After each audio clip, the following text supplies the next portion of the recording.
व्रत में ही रहेगा। 3 तारीख को कृष्ण पिंगल संकष्टी चतुर्थी है और इसी दिन से पंचक चालू हो जाएगा।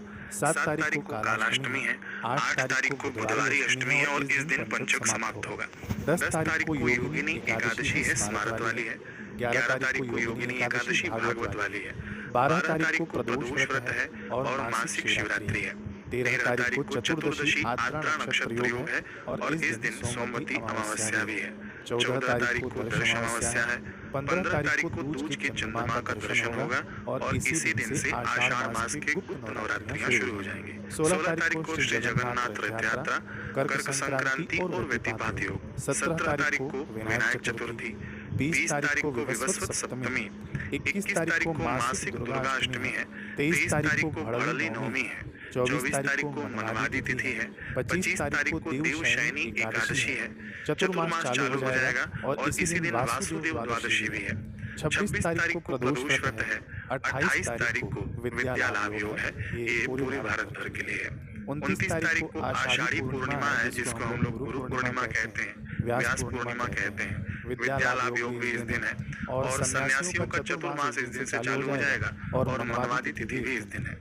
30 तारीख को श्रावण मास चालू हो जाएगा उत्तर भारत में और 31 तारीख को अशून्य शयन व्रत है और इस दिन पंचक चालू होगा। तो ये थे समस्त तिथि एवं त्योहार जुलाई महीने के। अब हम लोग जान लेते हैं कुछ उत्तम तिथियां। उत्तम तिथियों में सर्वप्रथम हम लोग सर्वार्थ सिद्धि योग के बारे में जानते हैं। यह अत्यधिक न शुभ मुहूर्त माना गया है नया कार्य शुरू करने के लिए, खरीदारी करने के लिए या निवेश यानी इन्वेस्टमेंट करने के लिए। तो ये आपको स्क्रीन पर समय दिख जाएगा, आप समय देख लेना स्क्रीन पर अपने अपने स्थान का। ये 2 जुलाई, 7 जुलाई, 9, 11, 13, 19, 24 और 25 और 26 को रहेगा। फिर आता है दूसरा योग अमृत सिद्धि योग। अमृत सिद्धि योग में आप जो भी कार्य करेंगे वह लंबे समय तक बना रहता है, चाहे वह इन्वेस्टमेंट रहे, चाहे आप कुछ नया चीज खरीदते हैं, वाहन आदि खरीदते हैं, तो लंबे समय तक बना रहता है। ये योग रहेगा जुलाई महीने में 11 तारीख, 13 और 19 तारीख को। फिर इसके बाद आता है मास शून्य तिथि। ज्योतिष ग्रंथों के अनुसार आषाढ़ मास के कृष्ण पक्ष की षष्ठी और शुक्ल पक्ष की सप्तमी तिथि को मास शून्य माना गया है। इन तिथियों में कोई भी नया व्यापार हो, विवाह है, गृह निर्माण है या अन्य मांगलिक व शुभ कार्य शुरू नहीं करना चाहिए, क्योंकि ऐसी मान्यता है कि शून्य समय में किए गए कार्यों का फल भी शून्य होता है, यानी नष्ट हो जाता है, कुछ मिलता नहीं है। ये 6 और 20 जुलाई को रहेगा।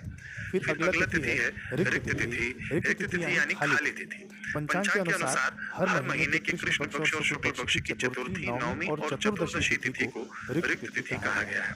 रिक्त तिथि का अर्थ होता है रिक्त यानी खाली, है ना, शब्द से ही पता चलता है। तो माना जाता है कि इन तिथियों में शुरू किए गए शुभ कार्य फलहीन रह जाते हैं या उनमें बाधाएं आती हैं, है ना। इन दिनों में कभी भी गृह प्रवेश नहीं करना चाहिए, नया व्यापार नहीं शुरू करना चाहिए, विवाह, मुंडन, सगाई या नया वाहन, मकान आदि नहीं खरीदना चाहिए।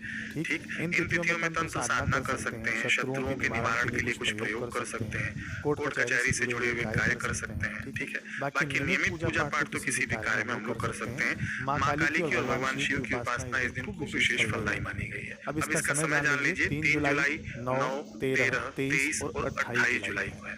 फिर अगला योग आता है द्विपुष्कर योग। दुगना फल मिलता है, इसके नाम से ही पता चलता है द्विपुष्कर यानी 2। ठीक है, डबल फल मिलता है। तो ध्यान इसमें ये देना है कि इसके अंदर कोई भी शुभ कार्य करना चाहिए, निवेश करना चाहिए, संपत्ति खरीद सकते हैं, वाहन खरीद सकते हैं, दुगना फल मिलता है। लेकिन इस योग में ना कभी भी कर्जा नहीं लेना चाहिए। ठीक है, ये योग है 20 जुलाई को। स्क्रीन पर आप लोग समय देख लीजिए, नक्षत्र भी इसका देख लीजिए। ये 25 घंटे और 39 मिनट तक रहेगा। फिर अगला योग आता है त्रिपुष्कर योग। जैसे द्विपुष्कर योग था उसमें दुगना फल मिलता है ना, इसमें 3 गुना फल मिलता है हमको। ठीक है, तो इसमें भी कर्जा लेने से बचना चाहिए, लेकिन इसके अंदर आप कुछ भी खरीदारी कर